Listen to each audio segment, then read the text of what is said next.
formos parar para pensar, a tecnologia é algo realmente insano. A cada dia que se passa, novas descobertas são feitas, e cientistas trabalham o tempo todo para buscar soluções para o inexplicável, ou mesmo melhorias para o que já existe. Muitas invenções criadas por eles ajudaram e continuam ajudando a humanidade a enfrentar situações complicadas, e mesmo assim, ainda existem aqueles que não entendem os benefícios que tudo isso pode trazer. No vídeo de hoje, você vai conhecer um pouco mais sobre este assunto. Veja agora as invenções que poderiam mudar o mundo se não fossem proibidas.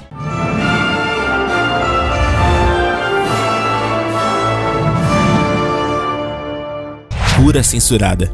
O Dr. Riff, ainda em meados de 1930, já havia descoberto uma forma a custos baixíssimos de curar não somente o câncer, mas também as mais mortais doenças que assolam a nossa sociedade nos dias de hoje.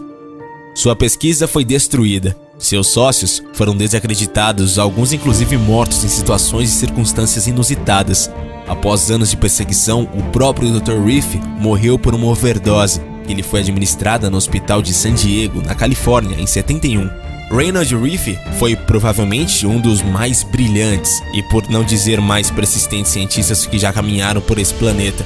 Premiado em mais de 14 ocasiões pelo governo por suas pesquisas e um honrável reconhecimento médico, dado pela Universidade de Heidelberg, na Alemanha. Quando a tecnologia da época ainda não permitia, Riff, através de investimentos de alguns milionários como Henry Chicken, inventou um microscópio universal que tinha mais de 5.600 partes e que possuía uma magnitude de 60.000 vezes. Esse inacreditável grau de magnitude lhe permitiu que fosse possível observar os vírus e bactérias ainda vivos enquanto ele aplicava o método de Moore. Com isso, ele foi capaz de destruir todas as formas de organismos maléficos, incluindo organismos de origem cancerígena, simplesmente usando um feixe de alta frequência, que era modulada de acordo com o organismo-alvo. Riff já aplicava conhecimentos que eram explorados em 1893 por Nikola Tesla e seu gerador de plasma frio. A técnica de Riff se fundamentava no conhecimento de que cada ser no universo, vivo ou morto, possui sua própria frequência ressonante. Conhecendo a frequência de cada organismo e aplicando a frequência ressonante correta nesse organismo ou objeto, faria com que ele vibrasse até literalmente se desintegrar. Isso pode ser facilmente observado se colocando uma garrafa de vidro perto de uma cantora de ópera, onde a vibração de suas cordas vocais, quando direcionada para uma frequência, fará a garrafa se explodir em pedaços. O mesmo princípio se aplica para qualquer organismo.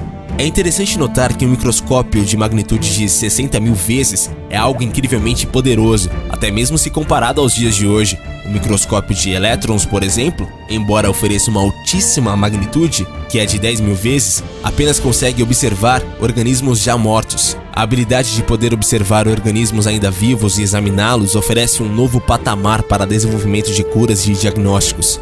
Graças a esse poderoso instrumento, Riff conseguiu provar que frequências ressonantes, quando aplicadas devidamente, poderiam desintegrar os mais variados tipos de organismos causadores do câncer, entre outras doenças. Embora Riff tenha provado que o método era eficaz e poderia curar uma infinidade de doenças, ele foi implacavelmente perseguido.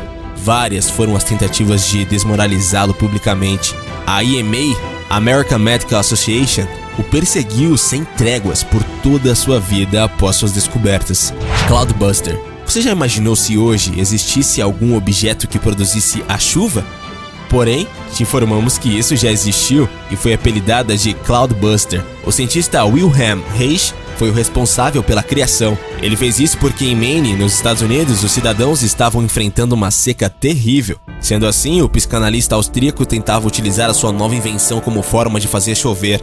O site de notícias Bangor Daily News chegou a cobrir o primeiro teste realizado na Cloudbuster, e segundo o jornal, não havia previsão de chuva na cidade, mas logo que Reich ligou a máquina, nuvens de tempestade se formaram e choveu cerca de 6,35 milímetros.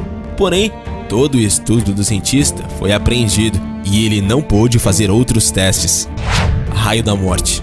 Nikola Tesla afirmou ter inventado um feixe da morte, que ele chamou de Teleforce, na década de 1930. O dispositivo era capaz de gerar um intensivo feixe direcionado de energia, que poderia ser usado para descartar bombardeiros inimigos, exércitos estrangeiros ou qualquer outra coisa que você preferir que não existisse. O chamado Raio da Morte nunca foi construído porque ele acreditava que seria muito fácil países destruírem uns aos outros. Tesla propôs que uma nação poderia destruir qualquer coisa que se aproximasse dentro de 320 quilômetros aproximadamente e fornecer um muro de poder para tornar qualquer país grande ou pequeno impenetrável contra exércitos, aviões e outros meios de ataque. Ele diz que esforços foram feitos para roubar a invenção, seu quarto foi invadido e seus papéis revirados, mas os ladrões ou espiões foram embora de mãos vazias. Máquina do tempo. Os Estados Unidos teriam realmente a tecnologia para viagem no tempo e teletransporte? Estaria o governo usando essa tecnologia para fins de manipulação? Segundo os teóricos da conspiração, o governo dos Estados Unidos já teria tecnologia de viagem no tempo de acesso quântico, baseado em estudos de Nikola Tesla, há mais de 40 anos. A tecnologia de viagem no tempo foi transformada em um mecanismo de guerra com seus principais impactos, até hoje, sendo usada para o sequestro em loops temporais de instalações militares secretas, como a base secreta dos Estados Unidos em Marte. O controle político da população humana, vigilância política e a tentativa de imposição de um cronograma catastrófico sobre a humanidade através da retenção ou manipulação de informações sobre eventos futuros. Essas informações chegam através de 2 informantes independentes do Estado de Segurança Nacional dos Estados Unidos que relataram de forma congruente, sofisticada e extensa as suas experiências com a tecnologia de viagem do tempo baseada em Tesla, desenvolvida pelo Departamento de Defesa dos Estados Unidos.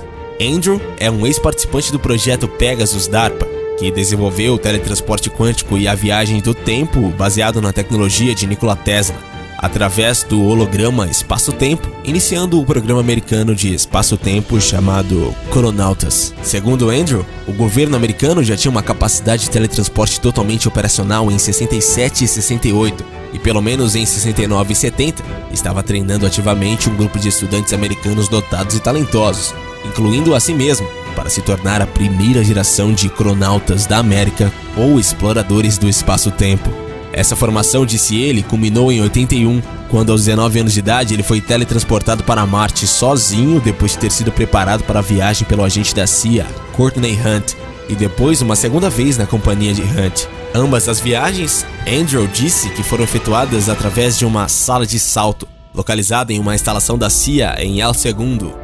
O propósito aparente das viagens a Marte era para familiarizá-la com Marte, porque a CIA considerou importante que ele visitasse Marte e experimentasse suas condições em primeira mão. Andrew revelou que entre 69 e 72, como participante ainda criança do projeto Pegasus, ele visualizou eventos passados e futuros através de um dispositivo conhecido como um cronovisor, e foi teletransportado para frente e para trás em todo o país, em túneis abertos no espaço-tempo, via teletransporte baseado em Tesla. O cronovisor é um dispositivo que usa uma tela ou um modelo holográfico para localizar e mostrar cenas do passado ou futuro do holograma no espaço-tempo. O cronovisor foi originalmente desenvolvido por 2 cientistas do Vaticano em conjunto com Enrico Fermi e mais tarde refinado por cientistas da DARPA. Proibição à viagem do tempo. Em 2011, o tema viagem no tempo foi bastante explorado pelas redes de televisão da China, o que causou um pouco de medo por parte do governo. Temendo mobilizações por parte da população, o departamento responsável pelo controle da programação cultural do país baniu o assunto da mídia. Mas e você? Acredita mesmo que é possível viajar no tempo e que a cura de doenças como o câncer já foi realizada? Deixe pra gente a sua opinião nos comentários. Valeu e até a próxima, galera aqui do Universo Curioso.